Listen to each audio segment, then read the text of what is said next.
Assalamualaikum warahmatullahi wabarakatuh. Nama saya Adinda Zulkarnain, NPM 20010110004, Prodi Pendidikan Agama Islam kelas C.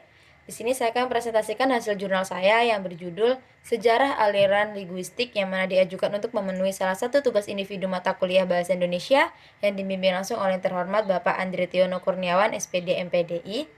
Langsung kepada materi. Di sini terdapat abstrak yang mana berisi perkembangan linguistik pada saat ini sangatlah pesat. Dalam perkembangannya, terutama berhubungan dengan aliran linguistik, tentu saja akan menimbulkan masalah-masalah dalam linguistik atau yang berkaitan dengan linguistik. Secara umum, perkembangan linguistik tersebut dapat dilihat dari kian banyaknya teori dan penelitian yang telah dihasilkan, serta munculnya bermacam-macam gerakan dan aliran. Perkembangan teori ini berpengaruh dan juga merata pada berbagai macam cabang linguistik seperti pada fonetik, monofoli, morfologi, sintaksis, semantik, dan juga pragmatik. Selanjutnya, ini bab 1 pendahuluan, terisi latar belakang. Di Indonesia, studi linguistik mulai mendapat perhatian pada tahun 1960-an yang ditandai dengan kegiatan yang intensif terhadap studi deskriptif dan juga studi teoristis. Akan tetapi pada masa itu studi historis kurang mendapat perhatian, dan karya-karya linguistik sebagian besar adalah karya deskriptif. Selanjutnya, di sini ada 3 rumusan masalah. Yang pertama yaitu apa itu linguistik, yang kedua bagaimana bagaimana sejarah linguistik di dunia, dan yang ketiga bagaimana sejarah linguistik di Indonesia. Langsung pada pembahasan. Pengertian linguistik. Kata linguistik berasal dari bahasa Latin yaitu lingua, yang artinya bahasa. Menurut Kridak Laksana 1993 dalam kamusnya, Kamus Linguistik, kata linguistik ini didefinisikan sebagai ilmu tentang bahasa atau penyelidikan bahasa secara ilmiah. Adapun pengertian linguistik menurut Tarigan yaitu seperangkat ilmu pengetahuan yang diperoleh dengan jalan penerapan metode ilmiah terhadap fenomena bahasa.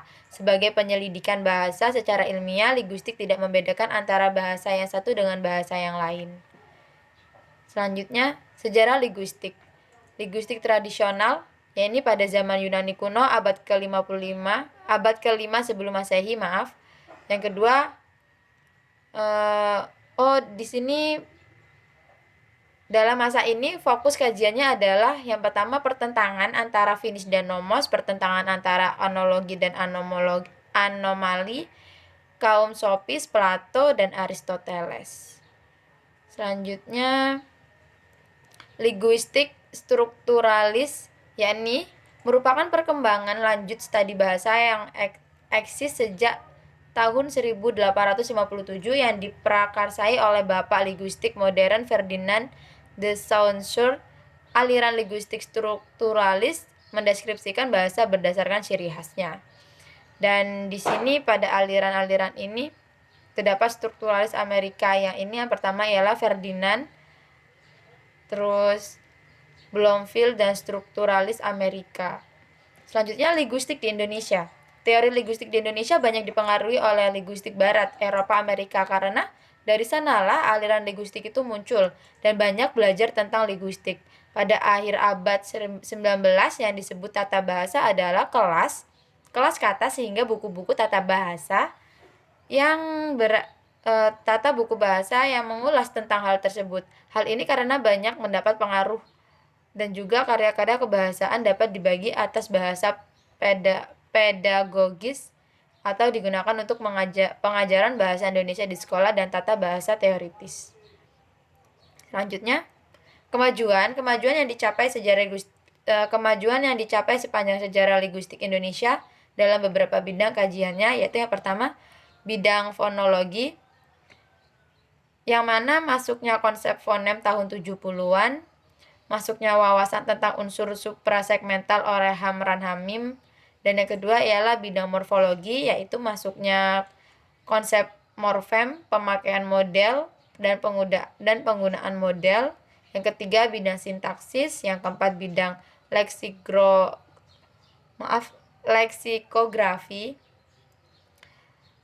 yang mana perkembangan linguistik malahan semakin meriah pada tahun 2000 hingga sekarang ini dengan munculnya berbagai macam bidang dan pendekatan kajian linguistik yang dilakukan di berbagai universitas di Indonesia. Ada juga kecenderungan beberapa tahun terakhir penelitian linguistik berpriorientasi pada eksplorasi bidang pragmatik bahasa Indonesia. Selanjutnya ialah penutup. Alhamdulillah, kesimpulannya ialah kata linguistik berasal dari kata lingua yang artinya bahasa. Secara populer, orang asing menyatakan bahwa linguistik adalah ilmu bahasa atau ilmu yang menjadikan bahasa sebagai objek kajiannya. Dan sejarah linguistik di dunia terbagi dua. Yang pertama, linguistik tradisional, yakni zaman Yunani kuno, zaman Romawi, dan zaman Renaissance.